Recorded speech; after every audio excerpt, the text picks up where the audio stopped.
Hello friends, नमस्कार। मैं प्रेमलता आप लोगों का स्वागत करती हूं। इस वीडियो में हम शिक्षण शास्त्र के महत्वपूर्ण वस्तुनिष्ठ प्रश्न करेंगे जो ऑल टीचिंग एग्जाम में पूछे गए हैं और आगे भी पूछे जाने की संभावना है। C TET, UP TET, super TET किसी भी टीचिंग एग्जाम में पूछे जा सकते हैं। तो चलिए शुरू करते हैं। प्रश्न संख्या 1, मानव विकास कुछ विशेष सिद्धांतों पर आधारित है। निम्नलिखित में से कौन सा मानव विकास का सिद्धांत नहीं है? हमसे नहीं पूछा गया है, इस बात का ध्यान रखेंगे। ऑप्शंस हैं सामान्य से विशिष्ट, प्रतिवर्ती, निरंतरता, अनुक्रमिकता। मानव विकास का सिद्धांत आधारित नहीं है, नहीं पूछा गया है। तो सामान्य से विशिष्ट मानव विकास का सिद्धांत है, तो ये सही है, लेकिन हमसे नहीं पूछा गया है, तो ये ऑप्शन गलत है। निरंतरता का सिद्धांत भी है मानव विकास का। अनुक्रमिकता भी मानव विकास का सिद्धांत है, तो हमसे नहीं पूछा गया है, इसलिए ये ऑप्शन गलत हो गया। इसका सही आंसर हो जाएगा ऑप्शन बी, प्रतिवर्ती जो है मानव विकास का सिद्धांत नहीं है। बढ़ते हैं अगले प्रश्न की ओर। प्रश्न संख्या 2, सृजनात्मक उत्तरों के लिए आवश्यक है। ऑप्शन ए मुक्त उत्तर वाले प्रश्न, बी एक अत्यंत अनुशासित कक्षा, सी प्रत्यक्ष शिक्षण एवं प्रत्यक्ष प्रश्न, डी विषय वस्तु आधारित प्रश्न। तो हमें पूछा गया है सृजनात्मक उत्तरों के लिए क्या आवश्यक है। तो यहाँ पर ऑप्शन बी में दिया गया है अत्यंत अनुशासित कक्षा। तो जहाँ भी अनुशासन आ जाए ये ऑप्शन हमेशा गलत हो जाते हैं। प्रत्यक्ष शिक्षण एवं प्रत्यक्ष प्रश्न, ये भी ऑप्शन गलत है। विषय वस्तु आधारित प्रश्न, ये भी ऑप्शन गलत है। इसका सही आंसर हो जाएगा सृजनात्मक उत्तरों के लिए आवश्यक हैं मुक्त उत्तर वाले प्रश्न। बढ़ते हैं अगले प्रश्न की ओर। प्रश्न संख्या 3, निम्नलिखित में से कौन सा रचनात्मक आकलन के लिए उचित नहीं है? हमसे नहीं पूछा गया है, इस बात का ध्यान रखेंगे। ऑप्शंस हैं ए सत्र परीक्षा, बी प्रश्नोत्तरी और खेल, सी दत्त कार्य, डी मौखिक प्रश्न। तो रचनात्मक आकलन के लिए उचित नहीं है ये पूछा गया है। प्रश्नोत्तरी और खेल भी है, तो ये सही है। दत्त कार्य भी सही है, मौखिक प्रश्न भी सही है, लेकिन हमसे नहीं पूछा गया है, तो इसका सही आंसर हो जाएगा ऑप्शन ए, सत्र परीक्षा जो है रचनात्मक आकलन के लिए उचित नहीं है। बढ़ते हैं अगले प्रश्न की ओर। प्रश्न संख्या 4, व्यक्तिगत शिक्षार्थी एक दूसरे से भिन्न होते हैं। ऑप्शंस हैं ए विकास कर्म, बी विकास की सामान्य क्षमता, सी बुद्धि एवं विकास के सिद्धांतों, डी विकास की दर। तो ऑप्शन ए में दिया गया है विकास कर्म, ये भी ऑप्शन गलत है। विकास की सामान्य क्षमता, ये भी ऑप्शन गलत है। बुद्धि एवं विकास के सिद्धांतों, ये भी ऑप्शन गलत है। इसका सही आंसर हो जाएगा ऑप्शन डी, विकास की दर। विकास का दर जो है हर बच्चे में अलग अलग होती हैं, इसलिए एक दूसरे से भिन्न होते हैं, व्यक्ति की विभिन्नता होती हैं, इसलिए इसका सही आंसर हो जाएगा ऑप्शन डी, विकास की दर। बढ़ते हैं अगले प्रश्न की ओर। प्रश्न संख्या 5, पुरुष स्त्रियों की अपेक्षा ज़्यादा बुद्धिमान होते हैं, यह कथन। ऑप्शंस हैं ए लैंगिक पूर्वाग्रह को प्रदर्शित करता है, बी बुद्धि के विभिन्न पक्षों के लिए सही है, सी सही है, डी सही हो सकता है। पुरुष स्त्रियों की अपेक्षा ज़्यादा बुद्धिमान है, ऐसा नहीं होता है। यहाँ पर ये जो है लैंगिक पूर्वाग्रह को प्रदर्शित करता है। तो यहाँ पर दिया गया है ऑप्शन बी में दिया गया है बुद्धि के विभिन्न पक्षों के लिए सही है, ये ऑप्शन गलत है। सही है, ये भी ऑप्शन गलत है। सही हो सकता है, ये भी ऑप्शन गलत है। इसका सही आंसर हो जाएगा ऑप्शन ए, लैंगिक पूर्वाग्रह को प्रदर्शित करता है। तो बढ़ते हैं अगले प्रश्न की ओर। प्रश्न संख्या 6, पियाजे के अनुसार विकास की पहली अवस्था जन्म से लगभग 2 वर्ष आयु के दौरान बच्चा डैश सबसे बेहतर सीखता है। ऑप्शंस हैं ए मूर्त तरीके से चिंतन, बी भाषा के नए अर्जित ज्ञान के अनुप्रयोग द्वारा, सी इंद्रियों के प्रयोग द्वारा, डी निष्क्रिय शब्दों को समझने के द्वारा। तो इसका सही आंसर हो जाएगा ऑप्शन सी। अब ए में दिया गया है अमूर्त चिंतन के द्वारा। तो अमूर्त चिंतन जो है अमूर्त संक्रियात्मक अवस्था की है, तो ये ऑप्शन गलत है। भाषा के नए अर्जित ज्ञान के अनुप्रयोग द्वारा, ये भी ऑप्शन गलत है।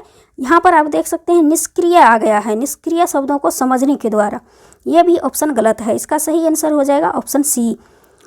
जन्म से लगभग 2 वर्ष के बच्चे जो हैं इंद्रियों के प्रयोग के द्वारा सबसे बेहतर सीखता है। बढ़ते हैं अगले प्रश्न की ओर। प्रश्न संख्या 7, सबसे अधिक गहन और जटिल समाजीकरण होता है।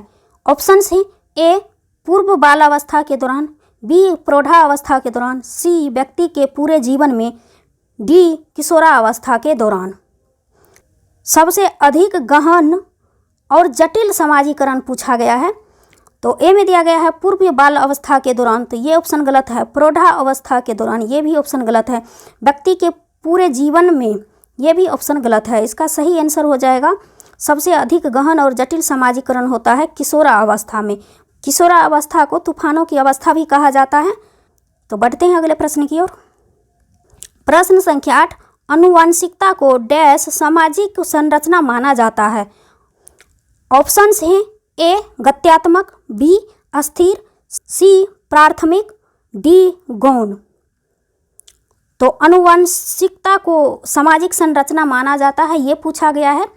तो मानसिक आनुवंशिक गुण प्रत्येक व्यक्ति को अपने माता पिता से प्राप्त होता है, जो कि अस्थिर होता है। वातावरणीय प्रभाव उससे इन गुणों को दिशा और दशा मिलती है। इसलिए वातावरण सामाजिक संरचना का गत्यात्मक पहलू है, जबकि वंशानुक्रम अस्थिर पहलू है। तो यहाँ पर वांशिकता पूछा गया है, तो इसका सही आंसर हो जाएगा ऑप्शन बी, अस्थिर सामाजिक संरचना माना जाता है।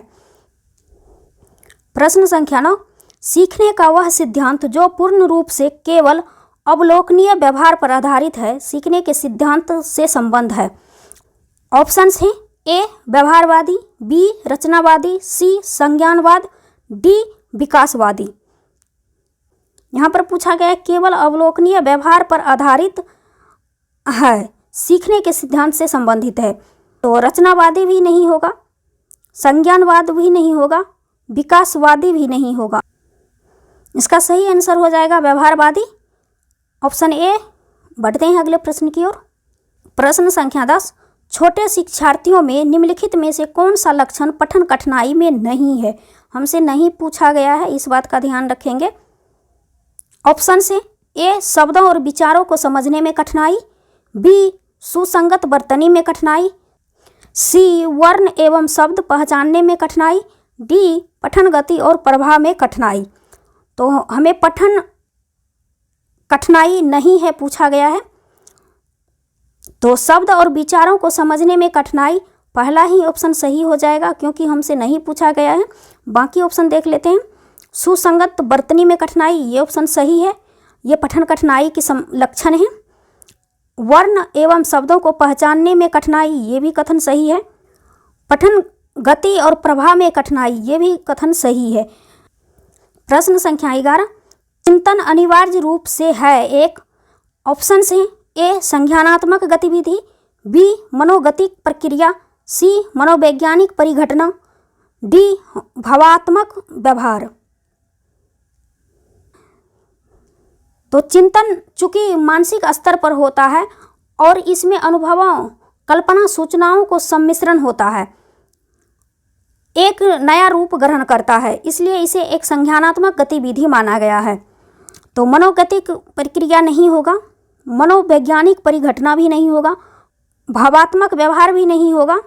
इसका सही आंसर हो जाएगा चिंतन जो है संज्ञानात्मक गतिविधि है। बढ़ते हैं अगले प्रश्न की ओर। प्रश्न संख्या 12, शिक्षा मनोविज्ञान का अध्ययन अध्यापक को इसलिए करना चाहिए क्योंकि।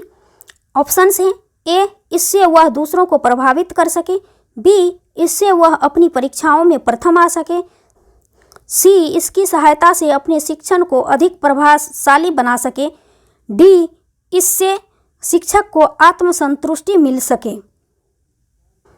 तो ए में दिया गया है इससे वह दूसरों को प्रभावित कर सके, ये ऑप्शन गलत है। इससे वह अपनी परीक्षाओं में प्रथम आ सके, ये भी ऑप्शन गलत है। इससे शिक्षक को आत्मसंतुष्टि मिल सके, ये भी ऑप्शन गलत है। इसका सही आंसर हो जाएगा ऑप्शन सी।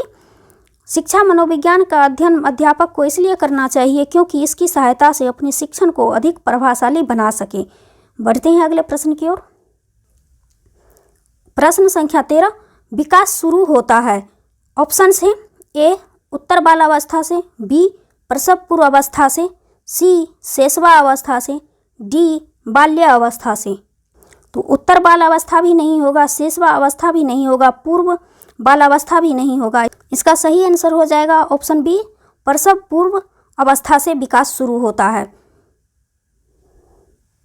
बढ़ते हैं अगले प्रश्न की ओर। प्रश्न संख्या 14, बहुविध बुद्धि सिद्धांत के अनुसार सभी प्रकार के पशुओं, खनिजों और पेड़ पौधों को पहचानने और वर्गीकरण करने की योग्यता डैश कहलाती है। ऑप्शन है ए तार्किक गणितीय बुद्धि, बी प्राकृतिक बुद्धि, सी भाषिक बुद्धि, डी स्थानिक बुद्धि। पशुओं, खनिजों, पेड़ पौधे जो हैं प्राकृतिक चीज से जुड़ी हुई है, तो इससे पहचानने के लिए और वर्गीकरण करने की योग्यता क्या कहलाती है? तो इसका सही आंसर हो जाएगा प्राकृतिक बुद्धि कहलाती है। तो ऑप्शन बी इसका सही आंसर है। तार्किक गणितीय बुद्धि भी नहीं होगा, भाषिक बुद्धि भी नहीं होगा, स्थानिक बुद्धि भी नहीं होगा। इसका सही आंसर हो जाएगा ऑप्शन बी। बढ़ते हैं अगले प्रश्न की ओर। प्रश्न संख्या 15, डिस्लेक्सिया मुख्य रूप से डैश की समस्या से संबंधित है। ऑप्शन है ए सुनने, बी पढ़ने, सी बोलने, डी बोलने व सुनने। तो यहाँ पर डिस्लेक्सिया जो है सुनने से संबंधित नहीं है, तो ये ऑप्शन गलत है। बोलने से भी संबंधित नहीं है, बोलने और सुनने से संबंधित नहीं है। इसका सही आंसर हो जाएगा डिस्लेक्सिया जो है पढ़ने से संबंधित है। तो ऑप्शन बी इसका सही आंसर है। आज की वीडियो में बस इतना ही। मिलती हूँ अगले वीडियो में नए प्रश्नों के साथ। Thank you so much.